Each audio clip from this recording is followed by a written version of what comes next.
प्रिय भारत के तमाम सारे प्रतियोगी तैयारी करने वाले छात्र, खासकर पीसीएस की तैयारी करने वाले भारत के तमाम क्षेत्र, चाहे उत्तर भारत हो, चाहे दक्षिण भारत हो, पश्चिम भारत हो, चाहे भारत के कई कोने के हो, आपके लिए 17वीं बीपीएससी एक वरदान से बढ़कर कुछ नहीं है।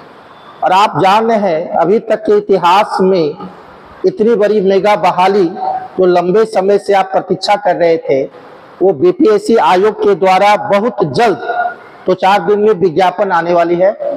और 17 नवंबर को परीक्षा का डेट सर्वविदित है।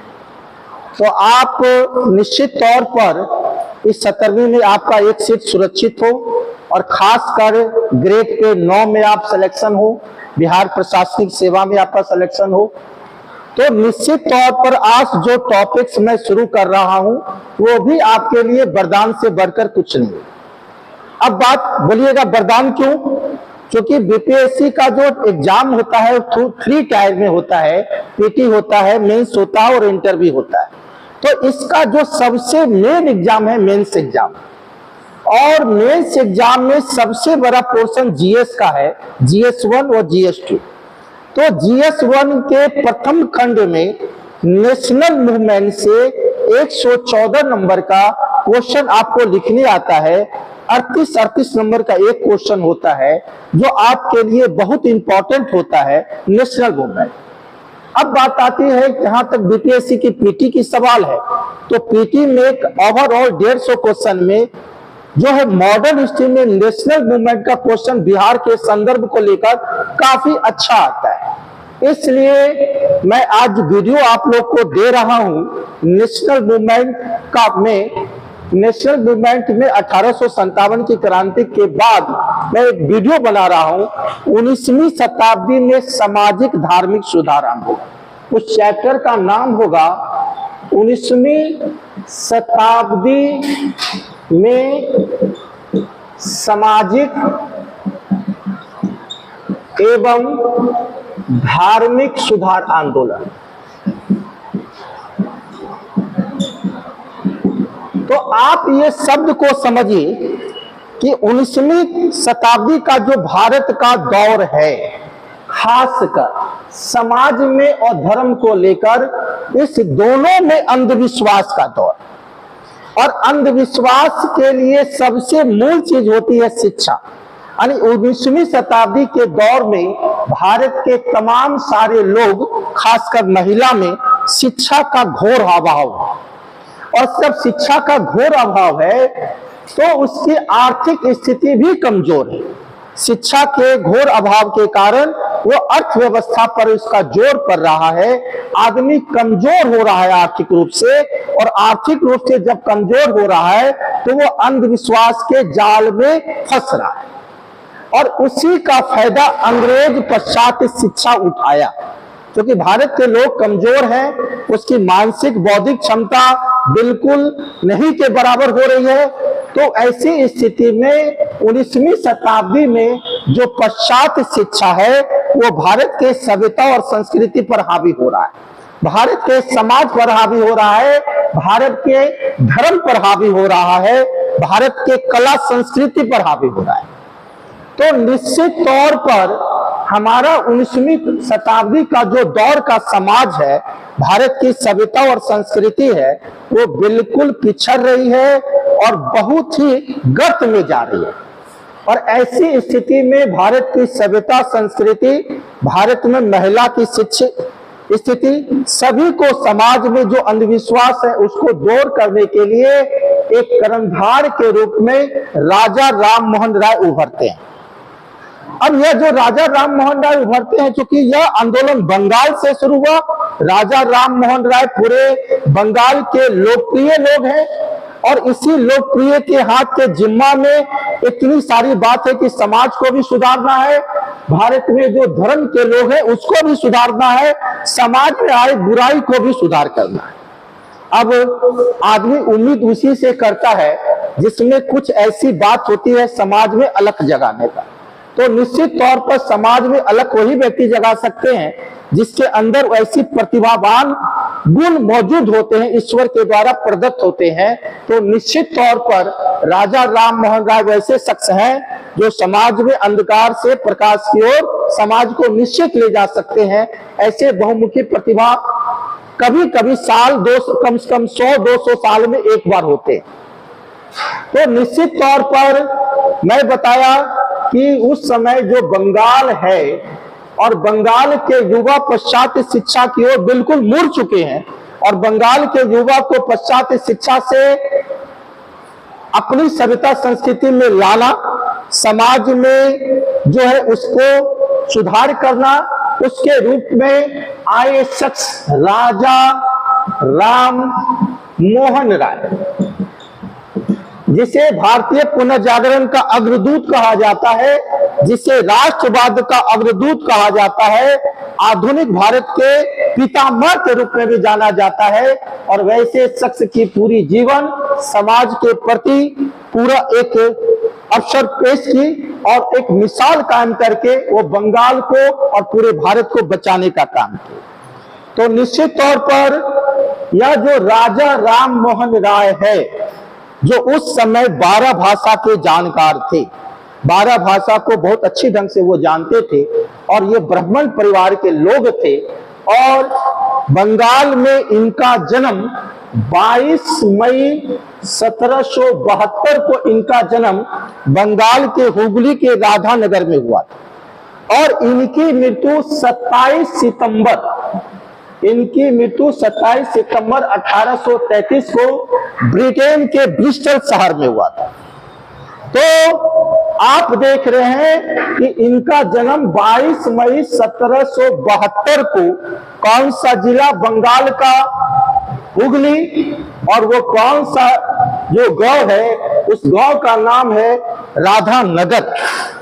और इनकी मृत्यु हो रही है इंग्लैंड के ब्रिस्टल शहर में 27 सितंबर 1833 को। अब राजा राम मोहन राय के जो पिता हैं उनका नाम है उमाकांत, और ये उमाकांत जो है बंगाल के जमींदार के यहाँ जागीरदार है, और ये जागीरदार के कारण ही अच्छे जागीरदार हैं। अपनी कार्य में बहुत अनुभव है इस व्यक्ति को, उमाकांत को। तो इसकी प्रतिभा से प्रभावित होकर बंगाल के अंग्रेज सरकार ने इनको राय राय की उपाधि दी, और यही राय राय की उपाधि से विभूषित हुए राजा राम मोहन राय। इनके टाइटल में राय शब्द है, और इनके पिता राजा जो है उमाकांत राय को इसको यह उपाधि राय की मिली थी बंगाल के अंग्रेजों के द्वारा। अब बात होती है कि 22 मई 1772 को ये जब जन्म लिए, क्योंकि बचपन से ही बहुत बहुमुखी प्रतिभा के लोग थे, और ऐसी प्रतिभा बंगाल में बहुत सदियों के बाद मिली हुई थी, तो निश्चित तौर पर वो चाह रहे थे कि हम ये अंग्रेज पूरा पश्चात सभ्यता को जो घेर लिया है, मैं इससे उबारूंगा। इसके बाद वो क्या किए कि उस समय अरबी हो, फारसी हो, उर्दू हो, लैटिन हो, अंग्रेजी हो, हिंदी हो, यानी 12 भाषा के अच्छे जानकार होने के कारण यह अपनी पढ़ाई फारसी भाषा के लिए पटना आए। और उस समय फारसी भाषा का सबसे अच्छा शिक्षा पटना की भूमि पर दिया जाता था, तो पटना आए थे वो फारसी शिक्षा को ग्रहण करने के लिए। और मुगल वंश की जो भाषा थी वो भी फारसी, इसलिए यह फारसी भाषा को सीखने के लिए पटना की धरती पर आए थे। इसके बाद राजा राम मोहन राय चूंकि अंग्रेजी अच्छे जानते थे, बहुमुखी प्रतिभा के लोग थे, गुजरात के रंगपुर में ईस्ट इंडिया कंपनी में एक क्लर्क से अपना जीवन शुरुआत किया। और एक क्लर्क से जब अपने जीवन को शुरुआत किया तो इनका परिचय डिग्वी महोदय से हुआ, और वो डिग्वी महोदय के काफी करीब हो गए, और इसी डिग्वी महोदय से अच्छी ढंग से अंग्रेजी को बोलना, अच्छी ढंग से अंग्रेजी को सीखना, और सीखने के बाद ये दीवान के पद तक पहुंच गए ईस्ट इंडिया कंपनी में। एक क्लर्क से अपने जीवन को सफर करना और एक दीवान तक अपनी पद को पहुंचना, यह बहुमुखी प्रतिभा को ही दर्शाता है। तो निश्चित तौर पर यह जो है वहां तक पहुंचे और इनका विश्वास मूर्ति पूजा पर बचपन से नहीं था और ये मूर्ति पूजा का घोर विरोध किए और ब्राह्मण होने के बावजूद मूर्ति पूजा का घोर विरोध किए और वो मूर्ति पूजा पर फारसी भाषा में पहली पुस्तक लिखे थे तूफात उल मुहाजिदीनी। तूफात उल मुहाजिदीनी जो इनका लिखा गया पुस्तक है 1809 में फारसी भाषा पर। इसी पुस्तक में उन्होंने सबसे पहले मूर्ति पूजा का विरोध किया और मूर्ति पूजा का विरोध होने के कारण बंगाल के ब्राह्मण समाज में काफी आक्रोश था राजा राम मोहन राय को लेकर। इसलिए इसके पिता इसको घर से निकाल दिए और ये नेपाल के तराई में घूमने लगे, सब जगह हिमालय में घूमने लगे और वहां पर हिमालय में इनको एक ऐसी आवाज या ईश्वर के द्वारा मिली होगी कि आपको समाज सुधार करना है और वो फिर समाज को सुधार करने के लिए वो पुनः फिर आए बंगाल। और बंगाल आने के बाद उन्होंने ईस्ट इंडिया कंपनी की नौकरी को त्याग दिया और समाज को आगे ले जाने के लिए वो बीड़ा उठाया और उसके बाद वो कलकत्ता में रहने लगे और इन्हीं के द्वारा कलकत्ता में 1814 में पहली राजनीतिक संगठन जो है आत्मीय सभा बनाई गई। तो राजा राम मोहन राय के द्वारा पहली राजनीतिक संगठन जो कलकत्ता में ही बनी 1814 में। यहाँ क्वेश्चन एग्जाम में आता है कि पहली राजनीतिक संगठन कौन है, तो आत्मीय सभा है और यह आत्मीय सभा इनकी पहली राजनीतिक संगठन। तो निश्चित तौर पर आप देख रहे हैं कि अब इनकी कार्यशैली आगे बढ़ रही है राजा राम मोहन राय का। 1816 में यह वेदांत सोसाइटी बना रहे हैं। यहाँ पर क्वेश्चन जो आएगा कि राजा राम मोहन राय का सबसे पहला राजनीतिक संगठन कौन है, आत्मीय सभा कौन है, 1814 में आत्मीय सभा ये पहली संगठन है। इसमें द्वारकानाथ टैगोर जैसे बंगाल के विद्वान लोग भी शामिल है, लेकिन बनाने का श्रेय राजा राम मोहन राय को जाता है। और इसके बाद 1816 में यह वेदांत सोसाइटी बनाए, राजा राम मोहन राय वेदांत सोसाइटी बनाई। और इसके बाद जो है 1817 में कलकत्ता में ही यह जो है हिंदू कॉलेज की नींव को रख पाया और यही हिंदू कॉलेज आगे चलकर प्रेसिडेंशियल कॉलेज के रूप में जाना गया। और हिंदू कॉलेज को बनाने में इनका मदद डेविड हेयर सहयोग किए। तो डेविड हेयर के सहयोग से 1817 में इन्होंने हिंदू कॉलेज बनाया। तो आप एक क्रम एग्जाम के पीटी के विषय बहुत इंपॉर्टेंट है। 1814 में आत्मीय सभा पहली राजनीतिक सभा और 1816 में वेदांत सोसाइटी, 1817 में डेविड हेयर के सहयोग से हिंदू कॉलेज बनाए। इसके बाद जो है 1819 में मद्रास के प्रमुख संत थे सुब्रमण्यम स्वामी, उसको मूर्ति पूजा पर यह साथ साथ हरा दिए और यह पूरे भारत में पूरा लोकप्रिय हो गए। पूरे साउथ इंडिया में भी राजा राम मोहन राय के लोग अनुयायी काफी हो गए और वो पूरे भारत में हर क्षेत्र में लोकप्रिय हो गए, साउथ इंडिया में भी लोकप्रिय हो गए सुब्रमण्यम स्वामी को साक्षात हराने के बाद। इसके बाद वो ईसाई की ओर भी बहुत सारा अपना अध्ययन करने लगे। ईसाई पुस्तक का भी अध्ययन किए राजा राम मोहन राय और 1820 में उन्होंने ईसाई धर्म पर पुस्तक लिखा precepts of Jesus and to guide to peace happiness. इनकी दो पुस्तक है, precepts of Jesus and guide to peace happiness. ये ईसाई धर्म पर लिखी गई इनकी पुस्तक है राजा राम मोहन राय की और वो पुस्तक जो है वो लिखे 1820 में। तो आप एक पर एक स्टेप को आप देख रहे हैं इनके द्वारा कार्यशैली कितनी आगे से निकल रही है। इसके बाद उस समय का जो समाज है, चूंकि इनका सबसे बड़ा रोल समाज में है और पत्रकारिता में है और राष्ट्रीय मूवमेंट में भी है। तो समाज में उस समय के जो समाज में है उस समय बाल विवाह बहुत जोरों पर है। इसके बाद सती प्रथा है, बहुपत्नी विवाह है, दहेज प्रथा है। तो ये तमाम सारे समाज में जातिवाद है। तो ये सब समाज में काफी व्याप्त बुराई है जिससे समाज पूरा भारत का ग्रसित है और इसको जब तक नहीं उबारा जाएगा भारत के समाज में जो है स्वर्णिम काल नहीं आ पाएगा।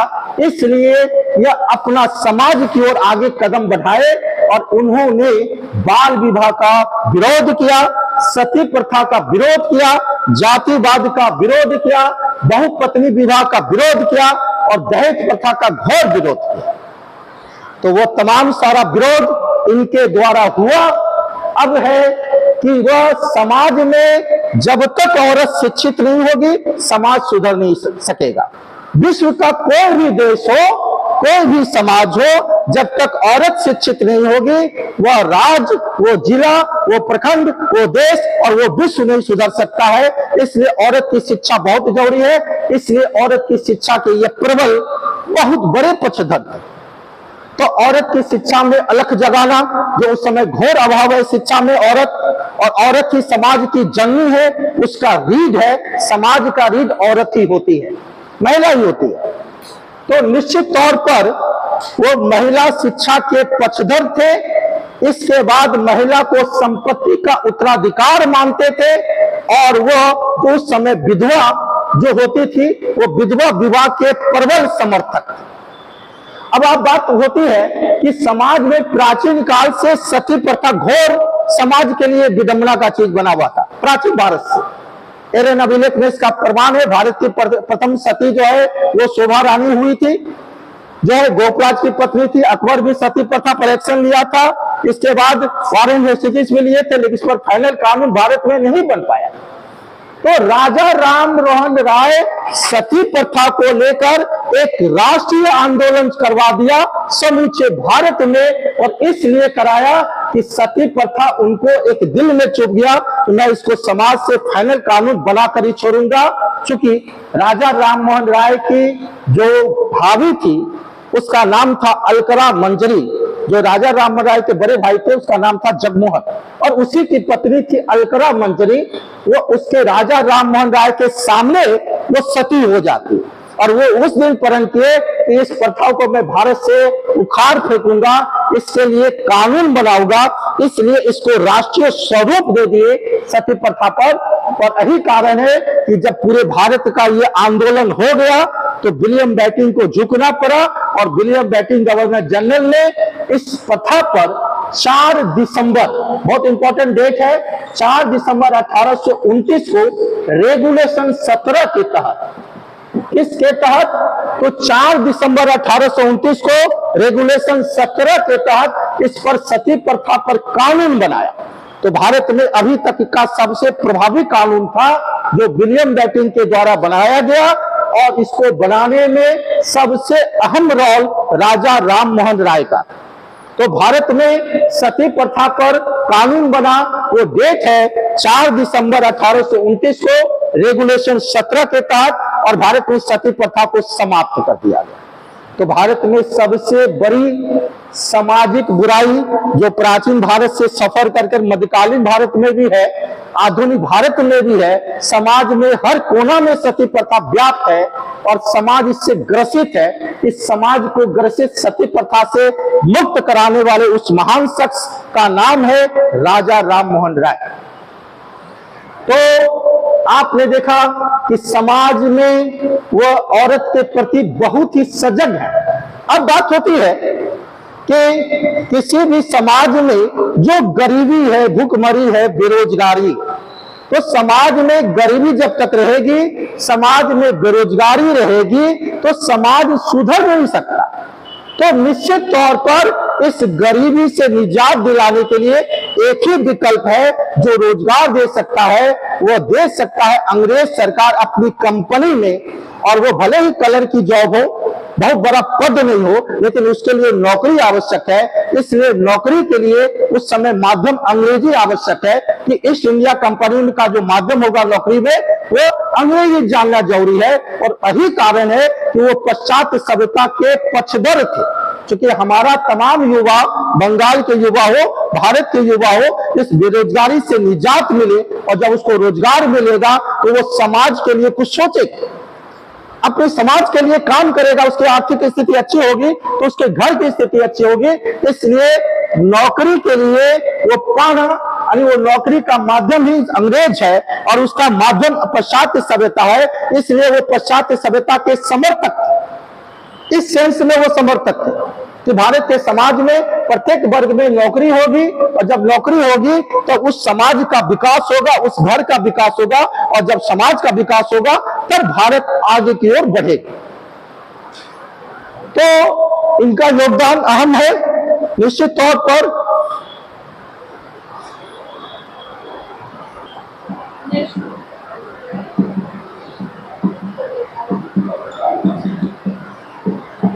चल, राजा राम मोहन राय पत्रकारिता के अग्रदूत माने जाते हैं, क्योंकि समाज में किसी भी चीज को, संदेश को पहुंचाने के लिए एक व्यक्ति नहीं पहुंचा सकता और उसका सबसे सजग तरीका है पत्रकारिता। और ये जानते थे कि समाज में हर भाषा के लोग भारत में रहते हैं, चाहे वो बंगाली रहते हैं, हर भाषा के लोग रहते हैं, इसलिए पत्रकारिता पर बहुत जरूरी है। और इसी को दूर करने के लिए इन्होंने 1821 में शब्द कम्बोधी बंगाली भाषा में लिखे। तो राजा राम मोहन राय के द्वारा 1821 में बंगला भाषा पर शब्द कम्बोधी लिखी गई और इसी शब्द कम्बोधी में उन्होंने सती प्रथा का विरोध किया। यह क्वेश्चन बहुत इंपॉर्टेंट है कि सती प्रथा का विरोध किस पुस्तक में हुआ? बंगाली भाषा में लिखी गई शब्द कम्बोधी में हुआ राजा राम मोहन राय के द्वारा। इसके बाद वो लिखे 1822 में प्रज्ञा का चांद, और यह भी बंगाली भाषा में है। और फिर 1822 में वो फारसी भाषा पर पुस्तक लिखते हैं मिरात उल अखबार, यह फारसी भाषा में लिखी गई पुस्तक है। तो तमाम कैसे बहुत सारे चीज उनके द्वारा लिखे गए।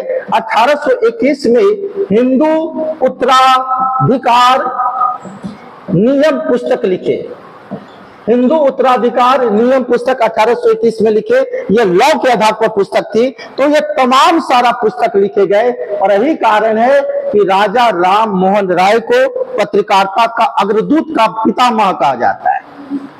तो